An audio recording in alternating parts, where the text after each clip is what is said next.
Advice Daily. Well, yes, indeed. Part of the voice you hear is that of Lanre Issa Onilu, who is the Director General, National Orientation Agency. You know, the NOA that you hear us talk about. Yeah, he's the one in charge now. Good morning. Thank you for coming on today. It's my pleasure. Well, thank you for having me. I know you know. There's a lot of question about what's the role of the NOA. Shouldn't NOA be doing this kind of? So it's all out there. Now that you're in the saddle, have you been able to assess the task ahead of you? So give us a picture, what you see. Yeah, well, it's a huge task. The whole of the challenges we have in this country is centered around our attitude, whether as people in government or as citizens. Once we are able to move from where we are now, and we have the right kind of attitude, our challenges will be off. The issue of economy, of political, of stability, of security, all center around attitude. So, and the biggest task anybody can have is to make people to change attitude, especially when you have entrenched interest and you have such divisions that crisscross religion, ethnicity, and several other divides. And this has taken for so long that people now have built silos to dissolve and dismantle the silos and bring everybody together as one entity. It's a huge task, and that is the core mandate of NOA. Besides also educating Nigerians on the policies, projects, and programs of government. And when I say government, I'm not saying ruling party at the national level alone. We have NOA offices in all the states. We have in all the 774 local government. So whatever government that is in power in that state, it is the responsibility of the NOA office to assist the government in interfacing with the people and also get feedback from the citizens to government. I know you visited some of those areas in the States. Do you plan to visit all of them? What is the current state of the ones you've seen? Not necessarily all of them, but for two reasons I have to do that. One, for a lot of, quite a number of years, people believe NOA has not been up and doing. And there may be good reasons for that. You cannot just say the staff. But at the same time, now that we have a new government, a new thinking, I need to go around to re-energize the staff and let them understand that we have new things that we need to do. And we need to assist this government and the country and the citizens to be able to have the right atmosphere for development to happen. So I needed to get the staff, re-energized. And I also need to prepare ground for what the big ideas we are trying to unveil. The whole issue of our attitude center around that for 63 years or more of our independence, we have not been able to evolve into a nationality. We don't have national values. So people, if you are a Yoruba man, your values are still the Yoruba values. If you are an Igbo man, you still about your Igbo-ness. If you're Hausa, it's still that. If you are a Bira or Efik or whatever. So we are still clinging to these values. And it's not our fault. We have not created national values. And national values are supposed to influence our psychology and our lifestyle. So if we don't have a common identity built around our values, there's no way you can blame anybody for clinging to what he has. So from all our sub-national cultures, we're supposed to have created, aggregate all of this culture to create a national culture where every individual, no matter what your ethnic group is, you see yourself reflected in the national culture. And that's when you can have that psychological connection to the country. Because patriotism, love of your country, all these are emotional issues. And it's like, okay. What is this charter that you say you want to create? How is it going to help anything? Okay, the way it's going to help things is every country, there must be a social contract. Whatever association you belong to, even if you are a member of a religious group or a social group, it must satisfy three things. These three needs in every association is the same thing for country.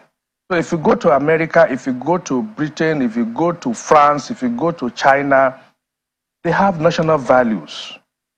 And they have these three things that have been provided for. One is to satisfy your moral need. Any association you belong, if it cannot satisfy your moral needs, you're not going to be committed. Secondly, it must satisfy your material needs. So in the case of a country, you're talking of your material needs, the amenities, the infrastructure that you need to function. And then lastly, your psychological need. The job of NOA is the psychological need of the country. People must have reasons to be committed. They must see what attracts them. It's like I said, patriotism is an emotional issue. It's like love. There must be an attraction. So you must put something that attracts people in place for them to be connected to it. And that is why I said you are a Yoruba man. You are connected to that tribe psychologically because there are values that are attractive to you, and you protect them and you espouse them anywhere you go. It's the same thing for the country. You must put values in place. So as of today, we don't have that. So if you ask me to orientate people towards what? If you're a Christian and the pastor needs to make you a better Christian, the principles of Christianity are there. So it can orientate you towards, getting the best of that. If you're a Muslim, Islam has put in place principles for you to be a better Muslim. So an imam or a cleric can orientate you towards that. So for us in the country, we have really not put down anything. So if we continue like that, every Director General of NOA who comes to office will, based on his own perspective, orientate Nigerians towards whatever he thinks they should be. So we must define clearly a national culture, a value system. And then we can now say this is how a Nigerian is supposed to be. In China, they have a value system that is built around what they call proper coordination of things in terms of harmony. Harmony in all the things, harmony between the society and the country, harmony between religion and mankind, all sorts of things built around harmony. In France, it's about etiquette. They value the family, they value the fashion that they espouse, so they want to be seen as people who are fashionable. So what should ours be? Fantastic. If you look in all our subnational cultures, you see all kind of positive values. If I was telling somebody that at a forum around 2005, Jerry Rawlings, the late former president of Ghana, was in Nigeria at an occasion, and he was saying that until Nigeria moves, the rest of Africa is going nowhere. Meaning they recognize the leadership role of Africa, of Nigeria in Africa. So it does mean if you're a citizen of Nigeria, you are supposed to be an ambassador of that. So you are supposed to also be a leader in Africa. And leadership is ingrained in us. So it gave a story, which, if you permit me, I will give. It said it's a joke among them in Ghana that a Ghanaian was coming from London, and a Nigerian also was coming from London, and then they met at the counter. And the Ghanaian was right ahead of the Nigerian, and then he presented his passport, and he said, "Your passport expired a month ago. Your visa expired a month ago." And I'm sorry, I've been in the hospital and this and that. Okay, stay on this side. Then the Nigerian man confidently went there and presented his passport, and they flipped, and they found out that his visa had expired 6 months before. And they said, "Your visa expired 6 months before." He said, "Hey, so what? I'm going back to my country to say my visa expired. How's that your business?" And they were still pushing it. He said, "Hey, come. It was you would deport me. I have bought my ticket already. So why can't you just let me get into the plane and go back to my country?" The Ghanaian man saw the confidence in the Nigerian. Then they still pushed it. Then they said, "Hey, hold on. The last time your forefathers were in Africa to colonize us, did they come with visa? Give me my passport." Then the Ghanaian man jumped up and said, "Hey, give us our passport." What has the Nigerian man demonstrated? Leadership. Is there a reason why we go anywhere in the world and then we excel? It is in us. So we have to bring this consciously and say this is our national values. Leadership, resilience, audacity. These are our national value, duty of care, service. This is who we are. And that's why we say we are not creating any new Nigeria. We want to go back to the real Nigeria.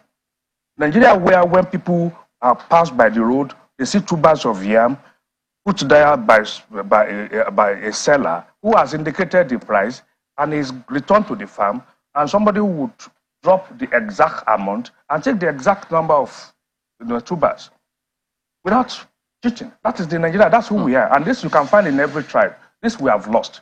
The Nigeria where we care for ourselves, we don't have it anymore. What we do now is somebody is standing on the Third Mainland Bridge, is about to jump into the lagoon, and then we pick our cameras. This is not who we are. No ethnic group in Nigeria is originally like that. But, yeah. I mean, I've been listening, and I know that usually the National Orientation Agency works very closely with the Ministry of Information. And over the years, we've seen the Ministry of Information try to come up with different slogans. Change begins with you. Yes, under the last administration of President Buhari, we saw Change Begins with Me. But before we got Change Begins with Me, which was heavily resisted, we also had the Good People, Great Nation under the late Dora Akunyili, who also tried to, instigate that that drive amongst Nigerians to identify things that they really love about themselves. And I think that resonated. The question for a number of people is, why have we not been able to sustain some of these, I don't want to say slogans, but some of the values that these slogans espouse? When you think of good people, great nation, that could have been something that we all could rally around, but we rarely see it. Change begins with me. It was resisted. I think that there was conversation going back and forth, but I think that eventually there was some consensus that indeed, if the people desired change, they also needed to examine their own ways as well. So, for you, why do you think that this is going to be any different, considering the fact that over the years, it's not for lack of trying to bring up something. It's the fact that we have not been able to sustain it. Yeah, it's beyond just sustaining it. What are you bringing up? Sloganeering. Sloganeering alone cannot lead to what we are talking about. You see, you bring your slogan after you have put something in place, which you now want to, campaign about. Those slogans, as beautiful as they are, and they actually define us. Good people, good nation. We are good people. That's what I've just said. But what are these components? What are the attributes of this goodness? We need to put it just the same way we have our national anthem. Everybody understand what it is. We must also have our values, that anybody, when they ask you what are the values that Nigeria represent, you must be able to spell them out. And you would recall, some decades back, you can't go through the school without learning civic education. That has all these things as part of, the curriculum. This was taken off, and then when it was brought back, it's no longer compulsory. So why would the study of nationalism, what would make you a better Nigerian, not be compulsory in school? Why is it not part of our curriculum? So that by the time you're emerging from the university, you are an embodiment of the values. So if you find yourself as governor, as minister, or even as a mechanic, these values are original to you.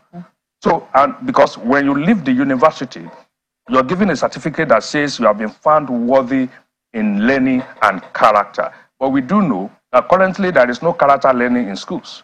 And that is the job of nationalism study, which has to be a compulsory subject in school.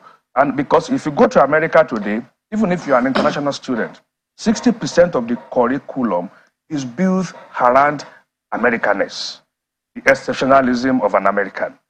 So you grow up to see yourself as an exceptional human being. And so wherever you go, you have to exhibit this. And so they have a pattern, they have a lifestyle. And like I said, national values, cultures, influence psychology and lifestyle.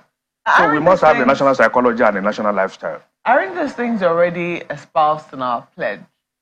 I mean, when we say, I pledge to Nigeria, my country, to be faithful, loyal, and honest, aren't those the values that, Nigeria itself demands of its citizens, and the pledge that citizens normally take. I mean, students used to recite this. Yeah. I recited it throughout my how many years in primary and secondary school. Yes. I don't know what the situation is now. But aren't these the values? So some people say, oh, if you say that they stopped it, the people for whom they stopped it are not the people in power right now. They're not the ones whom people are looking to.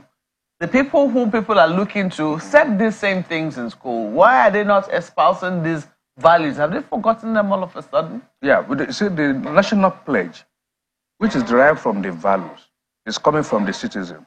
What is the promise the country is making in return? I just mentioned the American dream. The American dream has this, it has two components. The promise the country has made and the citizens' codes of conduct. So I pledge to Nigeria is my own pledge. What is the country promising me? So that's why it's a social contract. It takes two to tango. And that's the problem people said were complaining about today. Change begins with me. You know, everything must come from the citizen. You know, so that's not what President Bola Ahmed Tinubu is seeing in putting this in place. And that's why you have Ministry of Information and National Orientation now standing separate, because the orientation is very key. But you cannot orientate anybody without putting an objective for a goal in place. So the goal is that lifestyle, the national value system that must be in place, and everybody must understand it. And it must permeate our system right down to formal, informal, and vocational educational systems. You know, let people not think that they are trying to, or you're trying to orientate them to violate their visa requirements by overstaying by 6 months. Yeah, I understand that. So if you overstay by 6 months, that's wrong. So, even by 1 day. So stick to the proper time. So don't think that because of this example, you go and think that, oh, I have to show. No, that's not the message he's trying to send across. So let's go to Buki. I think she has questions for you as well. Okay. Interesting. Thank you, Chamberlain. Mr. Nilu, as a follow-up to Malquest's question, aren't the national values that you brilliantly talk about us rethinking, aren't they espoused in the Constitution, Chapter 2 to be precise? But this time around they are captured as the national ethics, and they shall be, according to the Constitution, discipline, integrity, dignity of labor, social justice, religious tolerance, self-reliance, and patriotism. When you talk about, different ideas like audacity, which is great, and it speaks to the nature of Nigerians wherever you find them, anywhere in the world.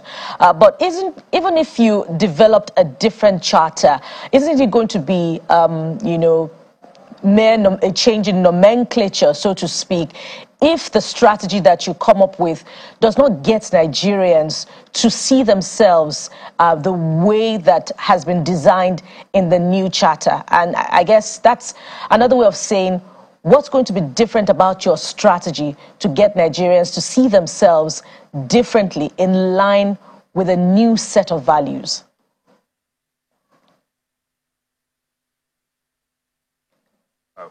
A voice. I'm not hearing it. Okay. Well, let me say first off that we are not creating new values. That's why we said we are not bringing new Nigeria. It is the real Nigeria. It's already there. But what you read out in the Constitution, which I was waiting for, if not this job that you do, you may never have come across that are those things in the Constitution. Even if you're a professional litigant and you go to court every day, the lawyers will only cite what is relevant to your case. So Nigerians are not even aware there's anything like that in the Constitution. And these are the same values we are bringing out from the Constitution to the streets.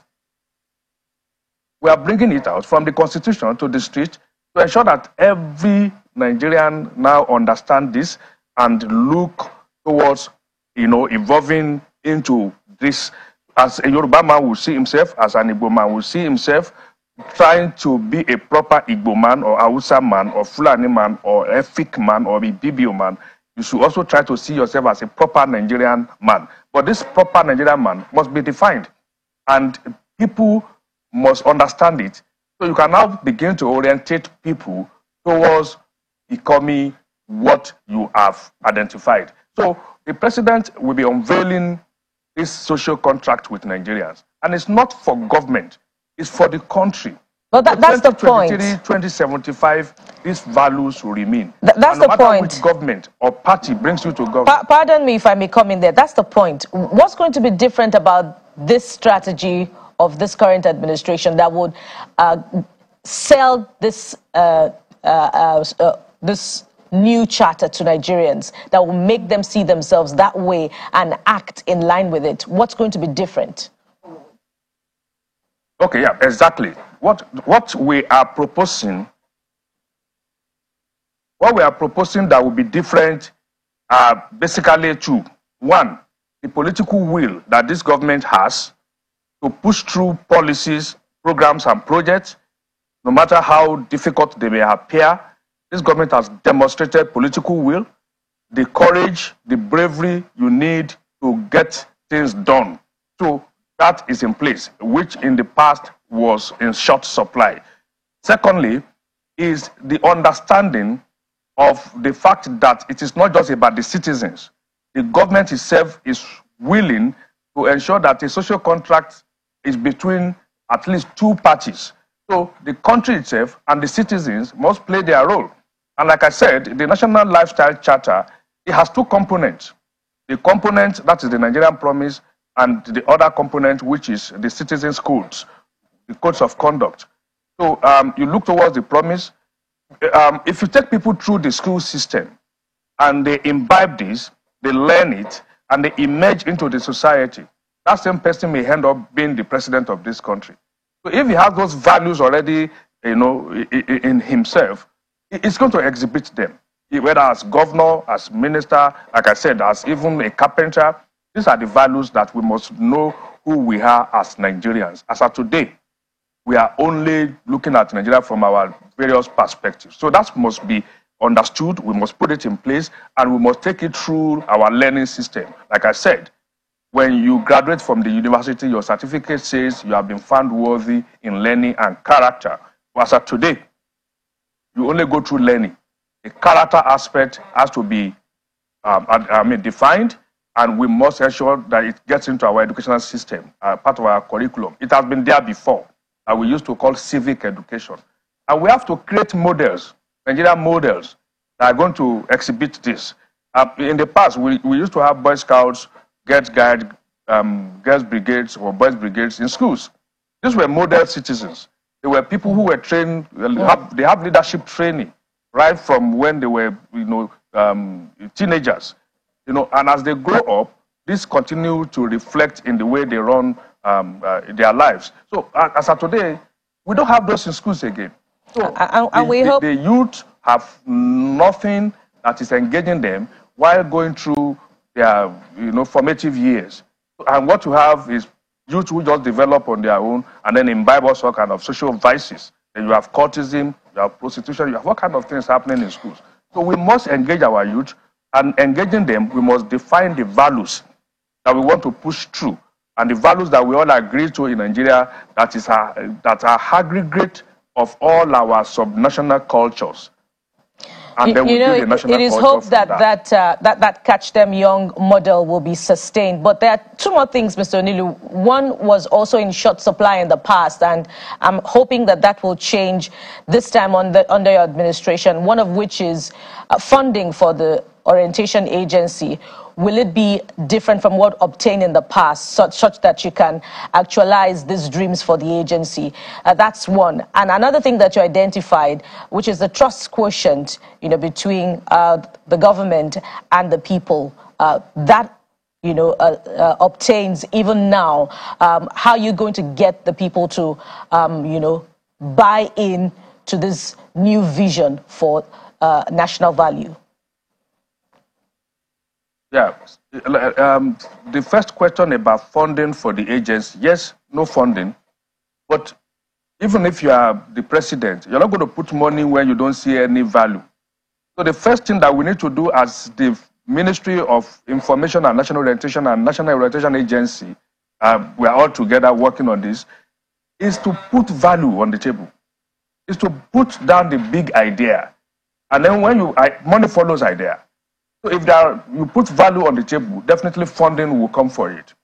And that is one aspect of that question. The second question is, you cannot ignore the traditional institutions when you are talking of creating values and cultures. So we are going to give traditional, that's why I have visited some palaces to see some of the chiefs. They are going to play a huge role in this. And the religious leaders, they're going to be deeply involved in this. And the leaders of market, of the artisanal leaders, all of them are going to be involved in this because it's not just about the people who are in schools, it's about everybody. Now, the day you are even having your freedom, as they call it, from learning hairdressing, part of what you have gone through is to learn the values of your country. All right. So we need to anchor at this point. I mean, many are listening to you, as much as they may be optimistic, but they'll also like to see political class lead by example, lead from the front, vote buying, stuffing, stealing, corruption, abuse of public office, all of those things, if they keep up with it, will definitely spoil all of what you're doing. So leading by example and leading from the front is what people want to see. Yeah, that's the Nigerian promise. All right. We hope that they'll also promise to keep up to what they have promised they were going to do when they vie for election. So thank you for coming on. Lanre Issa Onilu, Director General, National Orientation Agency. And we wish you and your team all the best. Thank you so very much. My pleasure. All right. We're back in a moment. Stay on with us.